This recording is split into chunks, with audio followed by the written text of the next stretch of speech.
අද අපි එකතු වෙන්නේ සිංහල පාඩම් මාලාවේ 8 වෙනි පාඩම නොගැලපෙන රෝද.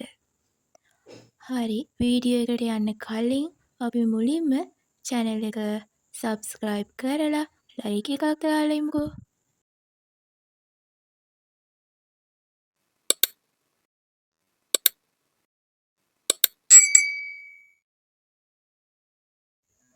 මේ පාඩමේ තියෙන්නේ ලස්සන කතන්දරයක්. ඔයාලට කියවන්නත් අමාරුයිනේ. ඒක හින්දා අපි මේ කතාව මුලින් ඉඳන් අගට දැන් කියවමු. මැස්සෙකුයි ගෙම්බෙකුයි ඉත්තෑවෙකුයි කුකුලෙකුයි ගස් කොටයක් උඩ ගෙයක් හදාගෙන උන්නා. මැස්සගේ නම රුංරුම් පැංචා. ගෙම්බගේ නම බක බක අපුහාමි. ඉත්තෑවගේ නම ඉදිකඩු මුදියන්සේ. කුකුලගේ නම හඬලෙන රාළ. දවසක් දා මේ 4 දෙනා කෑලෑවක් මදින් ගමනක් ගියා. හතු මල් ගෙඩි ජාති දර එකතු කරන්න. රුංරුම් පැංචා යාළුවෝ 3 දෙනාගේ ඔළුව උඩින් පියාසර කෙරුවා. ඉතින් ඔහොම ගිහින් මේ 4 දෙනාම ගස් කොළන් නැති පාළු පිට්ටනියකට ආවා. එතන පුංචි කරත්තයක් තිබෙනවා දැක්කා. කරත්තෙට සවි කරලා තිබුණේ එකට එක නොගැලපෙන රෝද.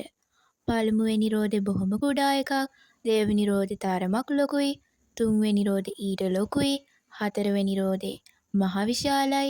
යාළුවෝ පුදුම වෙලා කරත්තේ දිහා බලාගෙන ඉන්නකොට ළඟ තිබුණු පඳුරකින් හාවෙක් එළියට පැන්නා. එයත් කරත්තේ දිහා බලලා hina වෙනවා. හාවගේ නම පිනුම් හාමි.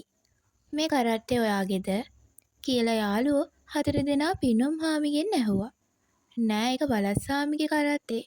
වලස්සාමි ඔය කරත්තේ හදන්න බොහොම මහන්සි ගත්තා. නමුත් එයාට ඒක හදලා ඉවර කරන්න බැරි වුණා කියලා පිනුම් හාමි කිව්වා.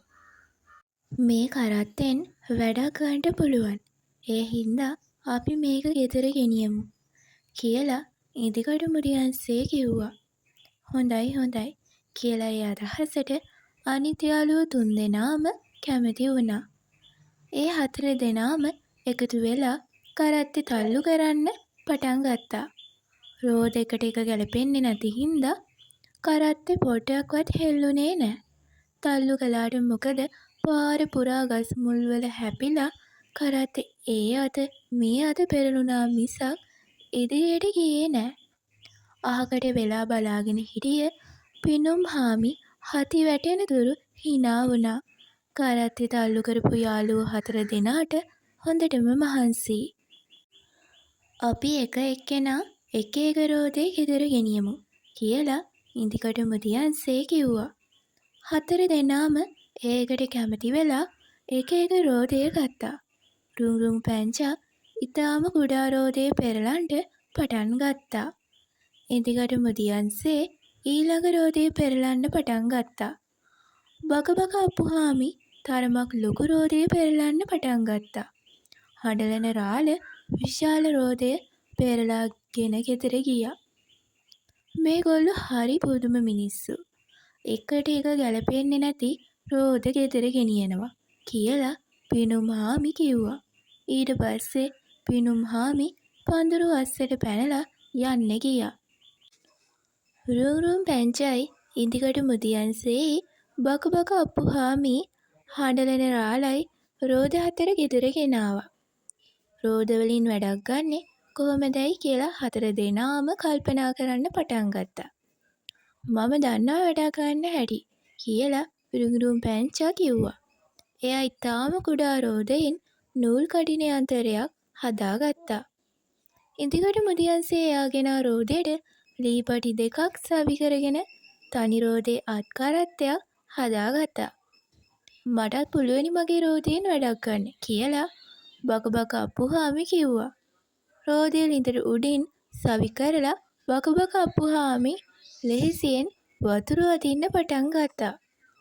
වේගයෙන් ගලා යන දිය පාරකට අහුවෙලා කැරකැවෙන්න රෝදේ සවි කරගත්තු හඬලන රාළට පුළුවන් වුණා ජල බලයෙන් වැඩ කරන මෝලක් හදාගන්න. මේ විදියට සියලුම රෝද වලින් වැඩ ගන්න පුළුවන් වුණා. රුංරුම් පැංචා නූල් කඩින යන්ත්‍රයෙන් නූල් නැඹරුවා. බක බක අප්පුහාමි ළිඳෙන් වතුර ගෙනැවිත් වත්තේ එළවලු කොටුවට දැම්මා. ඉඳිකඩු මුදියන්සේ කැලේට ගිහිල්ලා පළතුරු සහ දර කඩාගෙන ඒවා තනි රෝදේ අත්කරත්තේ පටවාගෙන ආවා. හඬලන රාළ එයාගේ මෝලේ පිටි අඹරන්ට පටන් ගත්තා. යාළුවෝ 4 දෙනාගේ සැපදුක් දැනගන්න දවසක් පිනුම් හාමි ඒගොල්ලන්ගේ ගෙදරට ආවා.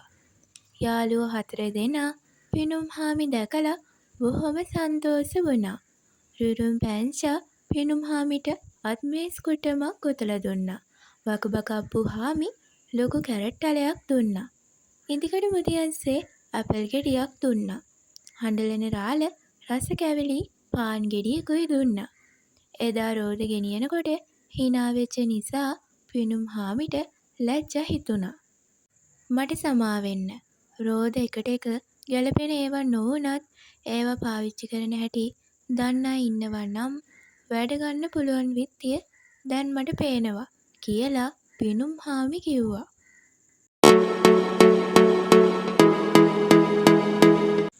දැන් මේ පාඩමින් ඔයාලගේ කියවීමේ කුසලතාවය වර්ධනය වෙන්න ඇති කියලා මම හිතනවා. දැන් මං මේ කතන්දරය ඔයාලට කෙටියෙන් පැහැදිලි කරලා දෙන්නම්. ඔන්න එකොමත් එක රටක කුකුලෙකුයි ගෙම්බෙකුයි ඉත්තෑවෙකුයි මැස්සෙකුයි කොටයක් උඩ ගෙයක් හදාගෙන හිටියා. මේ කතාවේ කුකුලගේ නම හඬලන රාළ. ඉත්තෑවගේ නම ඉඳිකඩු මුදියන්සේ. ගෙම්බගේ නම බක බක අප්පුහාමි. මැස්සගේ නම රුරුම් පැංචා. මේ 4 දෙනා මල්, පළතුරු, හතු, දර වගේ දේවල් හොයන්න කැලේට යනවා. ඉතින් මේ යාළුවෝ 4 දෙනා ඇවිදගෙන යද්දී එයාලට පාළු පිට්ටනියක් හම්බුණා. මේ පිට්ටනියේ එකිනෙකට නොගැලපෙන රෝද තියෙන කරත්තයක් ඔවුන් දැක්කා. ඒ අවස්ථාවේ එතන පඳුරකින් හාපැංචෙක් එළියට පැන්නා. මේ හාපැංචාගේ නම පිනුම් හාමි. ඉතින් මේ යාළුවෝ කට්ටිය ඇහුවා පිනුම් හාමි ඔය කරත්තේ ඔයාගේද කියලා. ඊට පස්සේ පිනුම් හාමි කිව්වා මේක මගේ කරත්තයක් නෙමෙයි මේක වලස් හාමිගේ කියලා. ඊට පස්සේ ඉඳිකඩු මුදියන්සේ කිව්වා අපි මේ කරත්තේ ගෙදර ගෙනියමු කියලා. අපිට මේකෙන් ප්‍රයෝජනයක් ගන්න පුළුවන් කියලා.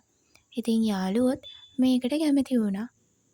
මේක හැබැයි ගෙනියද්දී මේක පෙරුණා. මොකද මේකේ රෝද එකිනෙකට ගැලපෙන්නේ නෑනේ. මේක දැකලා පිනුම් හාමි හති වැටෙන තුරු hina වුණා. ඉඳිකඩු මුදියන්සේ තනි රෝදයෙන් වැඩ කරන කරත්තයක්ද හඬලන රාළ ජල බලයෙන් ක්‍රියා කරන යන්ත්‍රයක්ද රුරුම් පැංචා නූල් කටින යන්ත්‍රයක්ද බක බක අප්පුහාමි එම රෝදය තමන්ගේ ළිඳට සවි කරගත්තා. මේකෙන් එයාට ලේසියෙන් වතුර අදින්න පුළුවන් වුණා. රුරුම් පැංචා තමන්ගේ නූල් කටින යන්ත්‍රයෙන් පිනුම් හාමිට මේස් කුට්ටමක් මාලා දුන්නා. බක බක අප්පුහාමි කැරට් අලයක්ද ඉඳිකඩු මුදියන්සේ ඇපල් ගෙඩියක්ද හඬලන රාළ රස කැවිලිද ලබා දුන්නා. ඉතින් පිනුම් හාමිට ලැජ්ජත් හිතුණා. ඊට පස්සේ පිනුම් හාමි කිව්වා මට සමා වෙන්න. රෝද එකිනෙකට වෙනස් වුණත් ඒවා පාවිච්චි කරන හැටි දන්නවනම් ඒ වගෙන් වැඩක් ගන්න පුළුවන් විත්තිය මට දැන් තේරෙනවා. ඉතින් අවසාන වශයෙන් මේ කතාවෙන් ඔයාලගේ ජීවිතයට ගන්න පුළුවන් දේ තමයි වෙනස් විදියට හිතන්න. ඒ වගේම තමයි අලුත් නිර්මාණ කරන්න කියන දේ. ඉතින් අද වෙද්දි අලුත් දේවල් හොයාගන්නේ ඒ වෙනස් විදිහට හිතපු නිසාම තමයි.